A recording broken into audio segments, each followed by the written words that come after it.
Kim woke up with a gasp, her body jolting upright as if pulled by an invisible string. Her heart pounded in her chest, her breath coming in ragged sobs, each inhale feeling like a desperate attempt to fill her lungs. She didn't recognize the room, the soft, muted colours, the faint scent of lavender that seemed to hang in the air, calming yet unfamiliar. Disoriented, she looked around, fear gripping her like a vice. Where was she? The walls seemed to close in, the unfamiliarity of the surroundings amplifying her panic. A woman's voice, calm and soothing, broke through her panic, like a lifeline thrown to a drowning person. "It's all right, Kim. You're safe here. You're in my office." The words were like a balm, slowly easing the tightness in her chest. Kim turned to the voice, her eyes wide with terror, searching for the source of the reassurance. The woman sat in a chair beside her, her expression kind and understanding, her presence a steady anchor in the storm of Kim's emotions.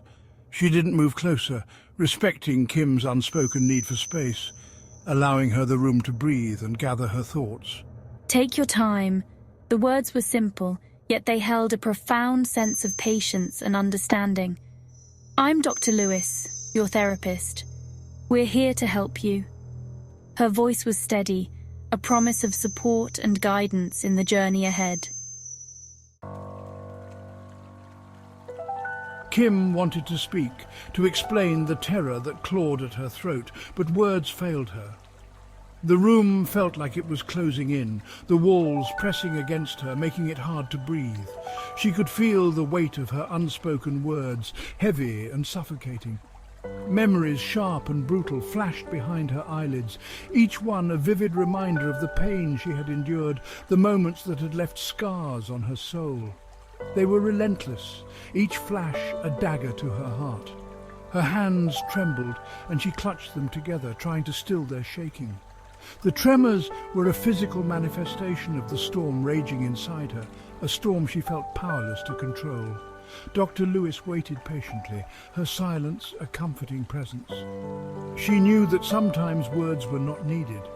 Sometimes just being there, offering a steady presence was enough. "It's okay if you don't want to talk right now." Dr. Lewis's voice was gentle, soothing, a balm to Kim's frayed nerves. She didn't push, didn't demand. She simply offered understanding. "Just try to focus on your breathing. Inhale slowly, exhale slowly." The simple act of breathing, something so basic, became a lifeline for Kim, a way to ground herself in the present moment. Kim followed Dr. Lewis's instructions, the rhythmic breathing a small anchor in the storm of her fear.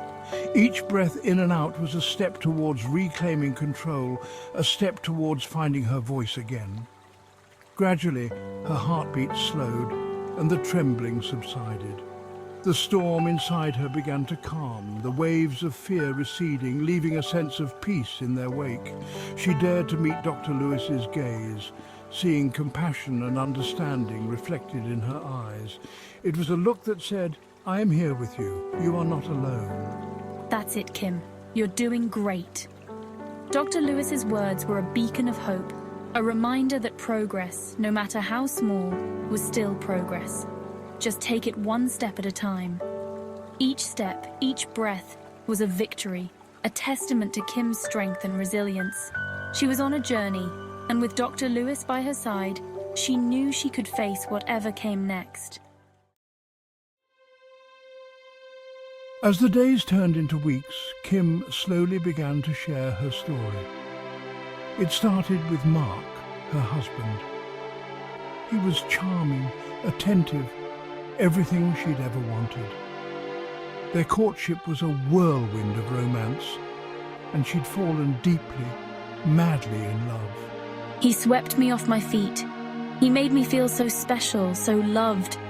Their wedding was a fairy tale, a celebration of their love. Kim had never felt happier, but honeymoons don't last forever, and soon the fairy tale began to crumble. Mark's behaviour changed subtly at first. A sharp word here, a controlling gesture there. Kim brushed it off, blaming work stress or his own insecurities, but the incidents escalated, becoming more frequent, more intense. He'd yell, "Call me names." He'd say it was my fault, that I pushed him to it. Then came the night she'd never forget. The night Mark's anger turned physical. He'd backhanded her across the face, the force of the blow sending her crashing to the floor. She lay there, stunned and terrified, as he stood over her, his face contorted in rage.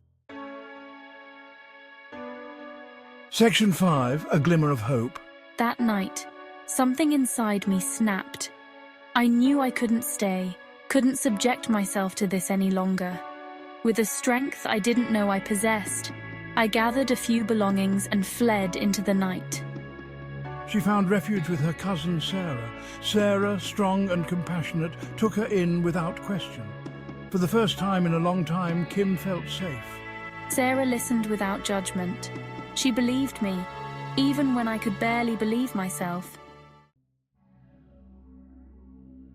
Section 6, Unmasking the Monster. With Sarah's support, I started to piece my life back together.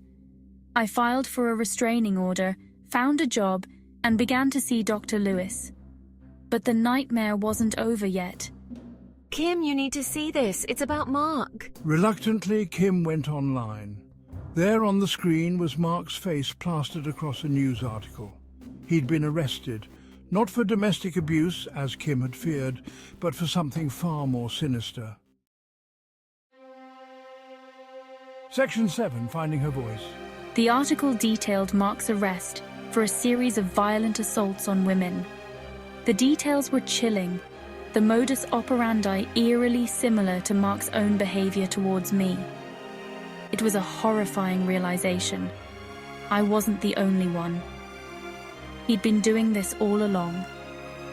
Dr. Lewis listened intently, her gaze steady and reassuring. It's not your fault, Kim. You were a victim of his manipulation and abuse. Section 8, The Weight of Truth. The revelation of Mark's crimes was a double-edged sword. It brought a sense of relief, knowing that he was off the streets and unable to hurt anyone else. But it also brought a wave of guilt and self-blame. Why didn't I see it sooner? How could I have been so blind? Dr. Lewis gently reminded her that abusers are masters of manipulation. They're skilled at hiding their true nature, at making their victims doubt their own perceptions. Section 9, A Journey Begins. This is the start of a transformative path, one that requires courage and resilience. Healing from trauma is a journey, not a destination. It's a continuous process, filled with ups and downs, moments of clarity, and times of confusion. It's a process of confronting pain, processing emotions, and learning to trust again. Each step forward is a victory, no matter how small it may seem. It's about reclaiming your life, your voice, your power. It's about finding the strength within to stand tall and speak your truth. With Dr. Lewis's guidance, Kim began to navigate the long and arduous path to recovery. She found a mentor who understood her pain and offered a beacon of hope. She learned about the cycle of abuse, the psychology of trauma, and the importance of self-care. These lessons became the foundation of her healing journey. She joined a support group, finding solace and strength in the shared experiences of other survivors. The group became a lifeline, a place where she felt understood and supported. She discovered a resilience she never knew she possessed, a fierce determination to heal and to thrive. Each day, she grew stronger, more confident, and more determined to reclaim her life. Through journaling, meditation, and self-reflection, she found moments of peace and clarity.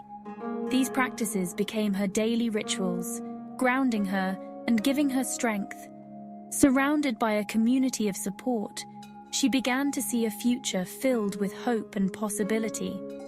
Her journey was far from over, but she was no longer walking it alone. Section 10, A Future Unveiled. Kim's journey is far from over, but she's no longer defined by her past. She's a survivor, a warrior, a testament to the indomitable spirit that resides within us all. The road ahead may be long, but she knows she doesn't have to walk it alone. With the support of Dr. Lewis, her cousin, and her newfound community, Kim is ready to face the future, not with fear, but with hope and unwavering strength.